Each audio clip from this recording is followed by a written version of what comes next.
Hello, everybody. Welcome into Talking Fitchburg on this Wednesday, June 22nd of 2022. That's a lot of twos. I'm Jeremy Krause. Yes, I'm still here. They still haven't let me go yet. I will continue to be your TF guru.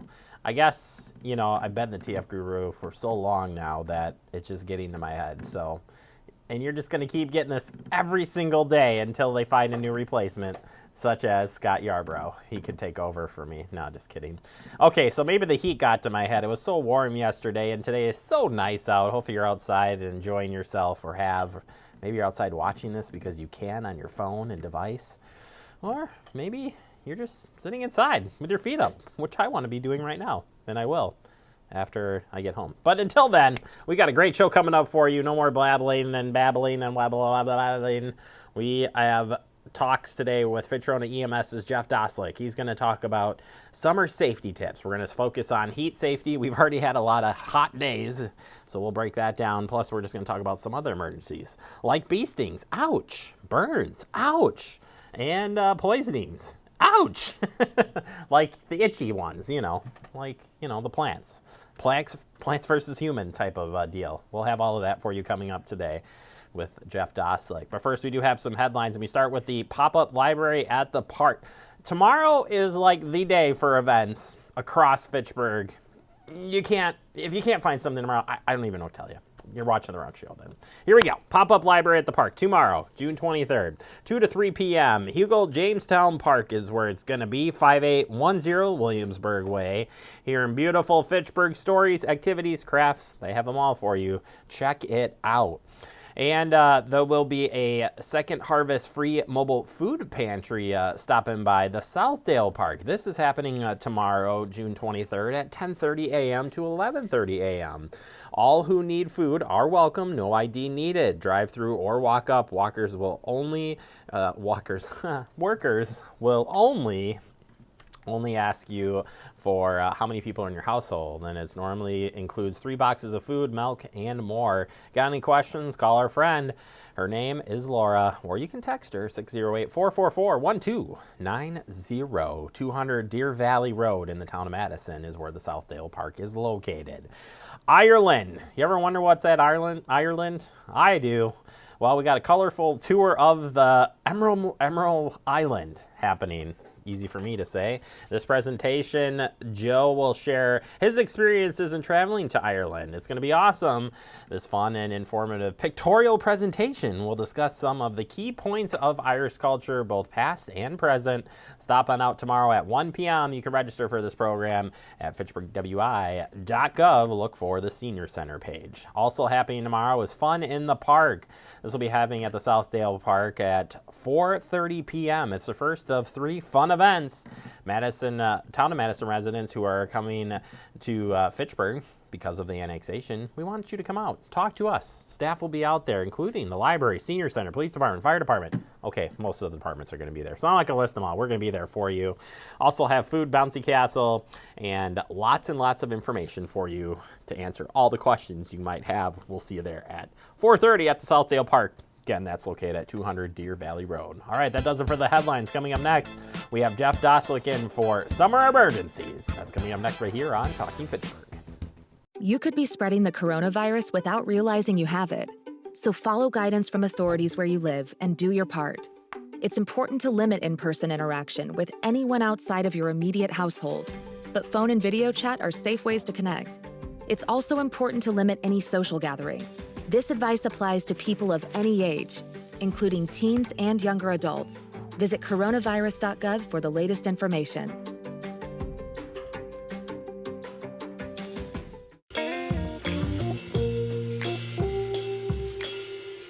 After you joined our family, it was like, I really do feel complete now.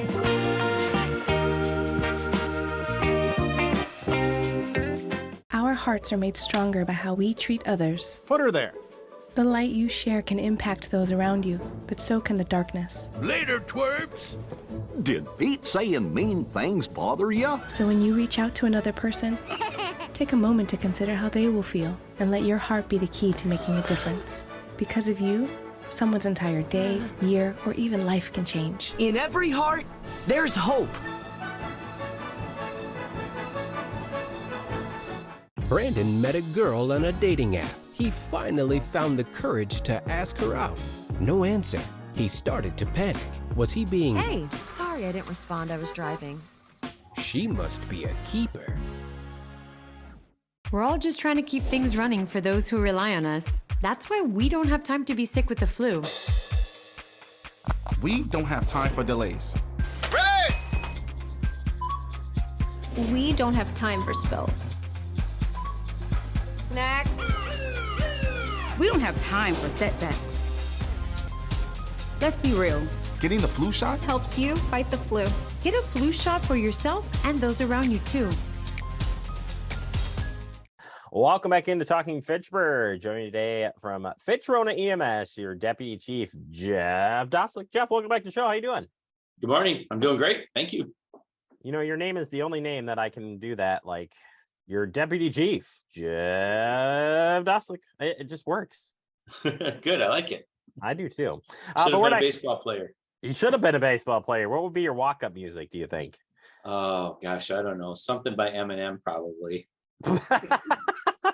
I was gonna pick "Staying Alive," but okay. Well, that's everyday music for me.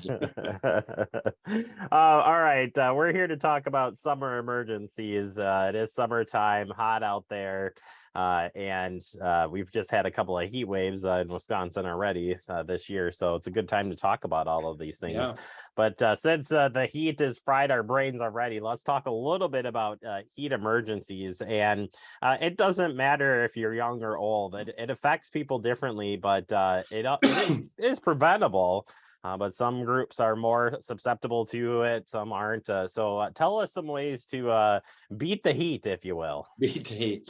Well, I think one of the best things is just to be aware of, what the day's going to hold for you. So, there's different kinds of heat related illnesses, heat stroke, heat exhaustion, heat cramps, with heat stroke being the worst. So I really highly caution, those with, the younger children that are outside all day playing on, at the water park or whatever. And then the older adults that are out there that have a hard time regulating their temperature.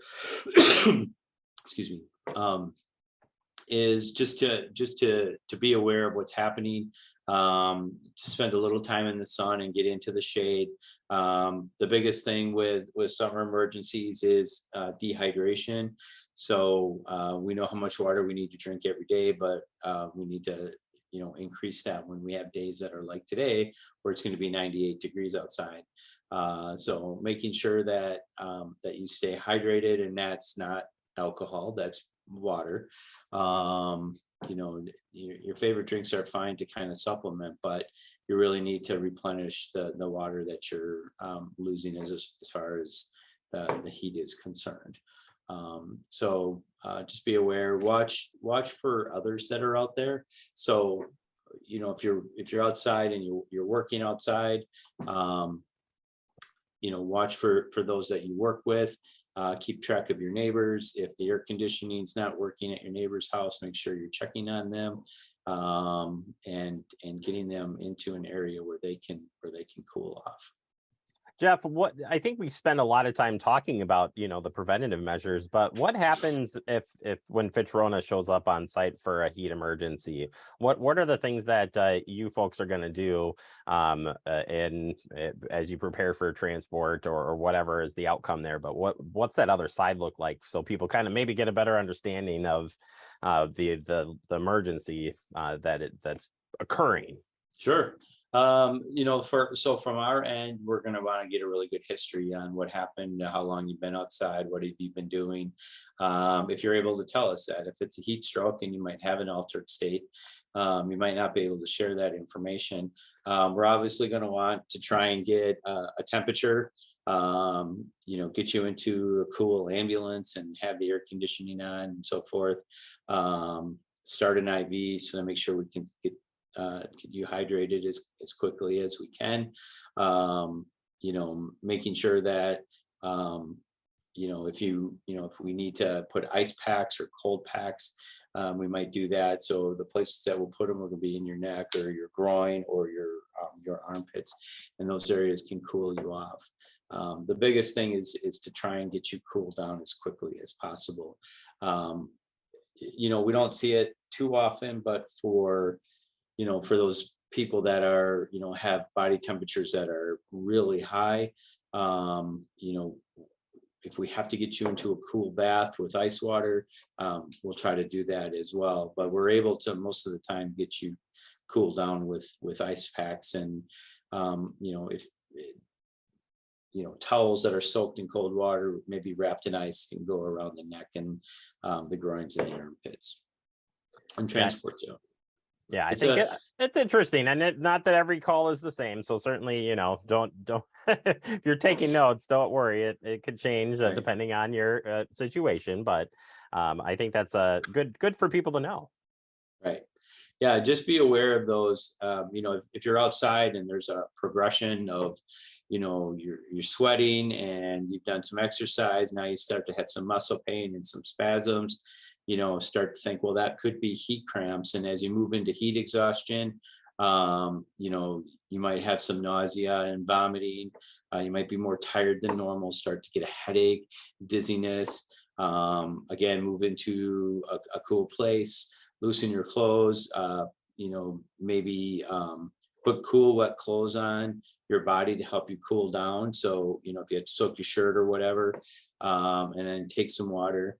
And then as you move into the heat stroke area, now you have body temperatures that are in excess of 102, 103 degrees. People that are with heat stroke, they stop sweating. They don't have the ability to do that anymore. They're confused, they're nauseated, they're dizzy. They'll have hot, red, dry skin. And those are definitely 911 type of emergencies.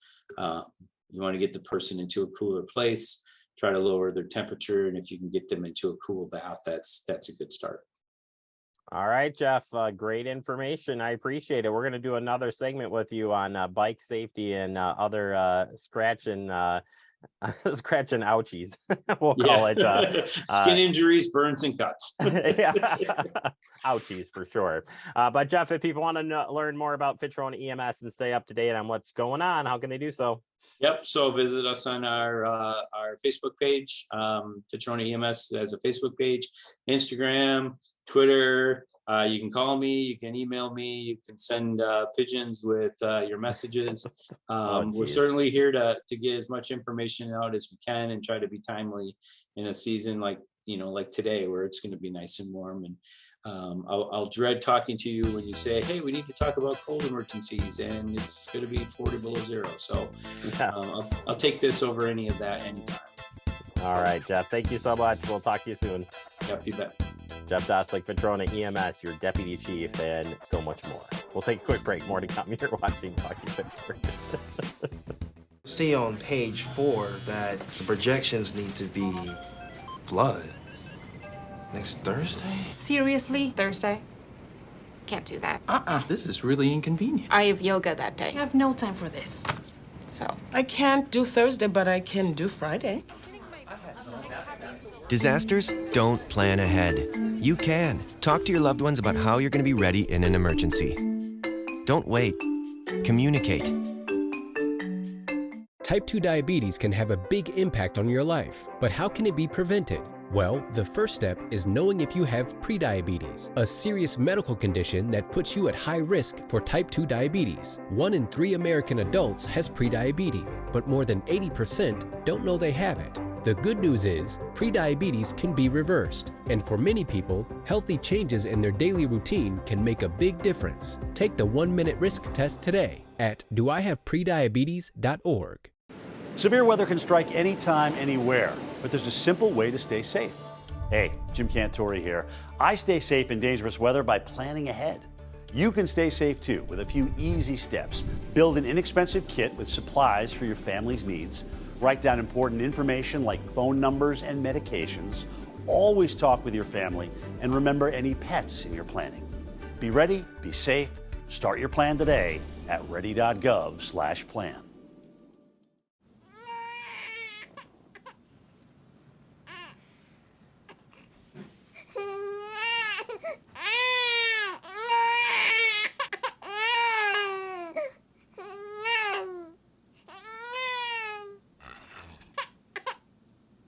If you love them enough to suck the snot out of their nose at 4 a.m., then surely you'll check NHTSA.gov/the right seat to make sure they're in the right car seat.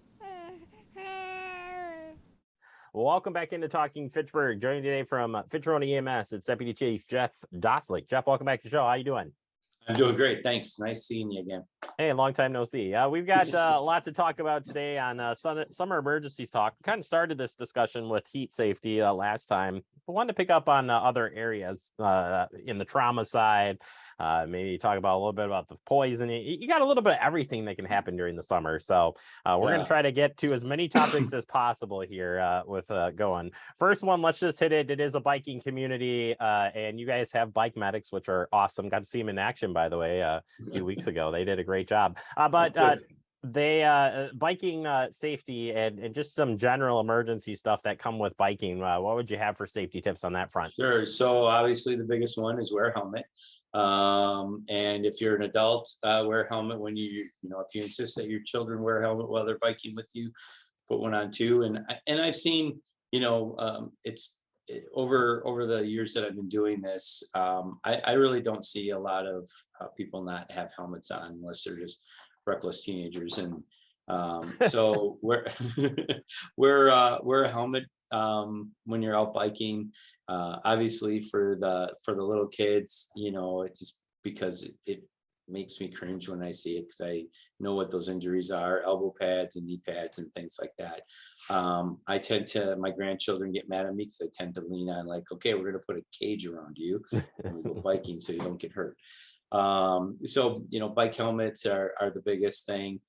Just be aware of the safety when you're riding, that, some cars can't see you, and getting not paying attention. So you're going through intersections and they're turning and they're not looking out. So just be aware of your surroundings is really the biggest thing with bike safety for me.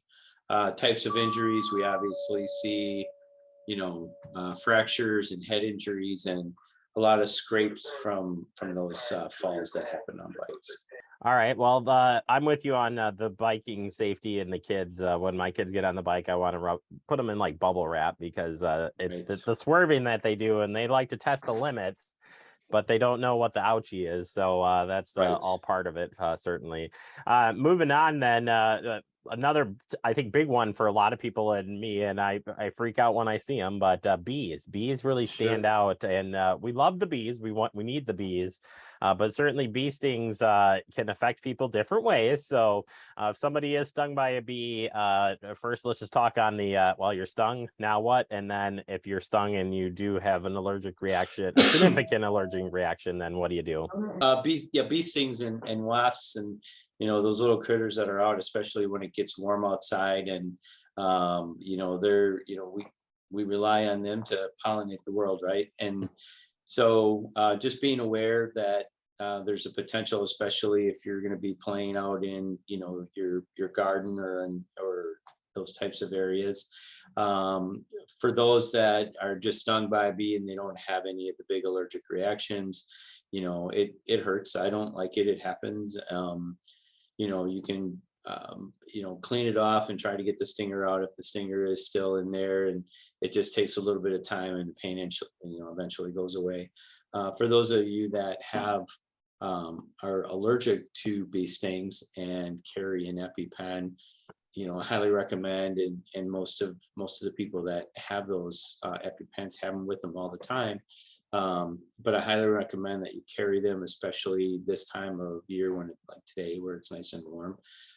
You go for a walk or you go down a trail somewhere, don't leave it in your car, put it in your pocket, and carry it with you. Certainly those can be life-threatening emergencies. And if you have to give yourself an EpiPen because you're having an allergic reaction, 911 should be contacted just to make sure that we can get you to the hospital if necessary. Some of the other little bug-related emergencies, I don't necessarily know that mosquitoes are emergency. At least for us, it might be an emergency if you're trying to kill them, and it's their emergency. But you get lots of little bugs in the grass and things like that, and just making sure that you clean those things up at night. And if it starts to irritate your skin and you start itching a lot, that you make sure it's clean and put some anti-itch cream on there to try and stop it. They're irritating. They're not so much, big emergencies, but the bee stings for sure definitely are something that you should be concerned about. All right, sticking along some of those lines, just poisonings, or maybe you got food poisoning or food allergy, or the different couple different emergencies there. But if you're looking at different things in summer, what would you look out for potentially? Yeah, so the biggest things that come to mind for me: poison ivy, poison oak, sumac, especially if you spend a lot of time outdoors. If you take those steps to make sure that you're wearing, clothes that can protect your skin from some of those things. Typically not a big emergency, but it can be, especially some of them can be, if you've gotten into poison ivy, it probably felt like an emergency. Topical reaction. You can treat the illnesses by cleaning it up, putting calamine lotion on it, zinc carbonate or zinc oxide, or things that you can put on your skin. So they suggest always wearing long sleeves and pants, especially when you're going to be out in tall grass or those areas where poison ivy might just be lurking and looking for you. This is looking for you or lurking, whichever you said. Right, It's still funny.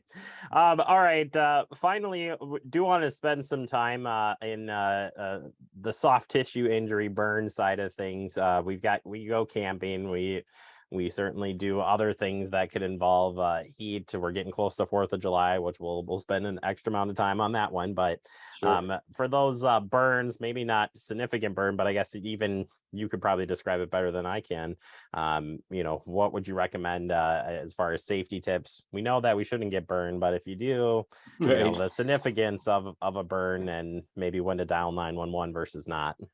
Yeah. So, we take a look at burns in different categories, from just simple burns to full thickness, 1st degree, 2nd degree, 3rd degree burns. Those 1st degree burns are things such as, you didn't put sunscreen on when you were outside and you got that really bad sunburn. It's a 1st degree burn, all the way to where you've burnt yourself on, a fire pit or whatever. 3rd degree burns or full thickness burns where the skin is charred, and then there's degrees in between. Obviously the 1st degree burns in the sun, the sunburn type stuff, or if you just happen to quick burn yourself on the stove, or touch something hot that you shouldn't have, trying to cool that off as quickly as possible, running it under lukewarm water, maybe a little bit colder than that, and just 15 minutes for sure. You just want to be careful that really anything that's greater than that, especially an airway issue, or your hands, because we use these all the time, that we want to make sure we still have our dexterity. And anything greater than what would be a pretty bad sunburn is certainly an emergency for 911. There's been times I've taken burn patients to the UW, and I don't think it's that big of a deal. It needs to be seen, but and to come to find out, they've spent a couple of days because it involved an extremity, a hands, a fingers, feet, things like that. So anything greater than a good sunburn certainly is an emergency, and we can treat it. We can treat some of the pain management with that on the way to the hospital, and then have them evaluate you when you're there. And Jeff, you're not too worried about what, somebody waiting. Again, I'm glad you described the burn as if it's greater than a sunburn, because you don't care if it's a 1, 2, or 3. You're not looking for that. It's the emergency in hand. So, I think it's always, I'm always on the person who say side with caution. If you're questioning it, call. You can always, you don't always have to take the ride. You can call the doctor too. But if you're hanging on an emergency, Jeff, don't be afraid to call 911 in any of these scenarios. Yeah, that's exactly right. That's, first of all, that's why we're here. We want to make sure that the citizens of our community are taken care of. And you know, the sunburns, you know, they hurt and they're irritating, and there's things that you can do with, you know, aloe vera lotion and things like that. If it's not a sunburn and it's just you know, I don't want to say a regular burn, but it's a burn where you maybe touched a hot stove or something like that. You know, that first degree burn, that sunburn looking burn, can be cooled off with water. If it starts to blister, don't pop the blister. Don't put burn cream on anything. Just make sure that, you know, if you start to get blisters on your hands, or it's, you know, significant more than just a small spot, just to call, even if you don't call 911, to be checked out at urgent care somewhere. You know, but anything more severe than that, you know, certainly it's painful. Burns are painful. We can do something about that on the way to the hospital, but I don't want people to hesitate on calling, because sometimes those things, even from a provider perspective, they're like, well, that's not really that bad. Sometimes turn out to be worse than we expect them to be. So be aware of your surroundings. Everybody's having fun in the summertime, and that's great. And people are out and about, and all the things we talked about, from, you know, bee stings to, you know, bike helmet safety, and, you know, in an earlier segment, you know, heat exhaustion and heat stroke. It's all kind of being aware of your surroundings. And I'm overprotective. My wife gets mad because I'm overprotective on a lot of things, but I just think that when we sort of lose our perspective on what's going on, that's when we tend to get hurt. Absolutely. All right, Jeff, thank you so much for your time. I appreciate it. And we'll catch up with you soon. You're welcome. My pleasure. All right, Jeff Doslick there, Fitrona EMS. Check them the Fitrona EMS Facebook page and their website for more information and keeping up with the service. And stay safe out there. That's a message from Fitrona EMS. That should be their t-shirt. From all of us. Stay safe. All right, we'll take a quick break. More to come. You're watching Talking Fitchburg. Como padre, todos los días son un desafío. Y hay que estar ahí presentes. No importa lo cansado que uno esté, hay que estar ahí presentes para ellos. Cuando los niños aprenden algo nuevo, es ese momento mágico y especial. Y creo que presenciar ese momento es mi favorito. The central and midwestern U.S. averages more than 850 tornadoes each year, and lately, the number of floods has been rising in the region too. So chances are, there will be more twisters and floods near here again. And between school, sports, and social lives, chances are, you won't be with your kids when it happens. Will they know what to do? Ready.gov/kids has all the educational tools and information to make the conversation easy. When the time comes, chances are they'll feel prepared, not scared. So talk with your family today.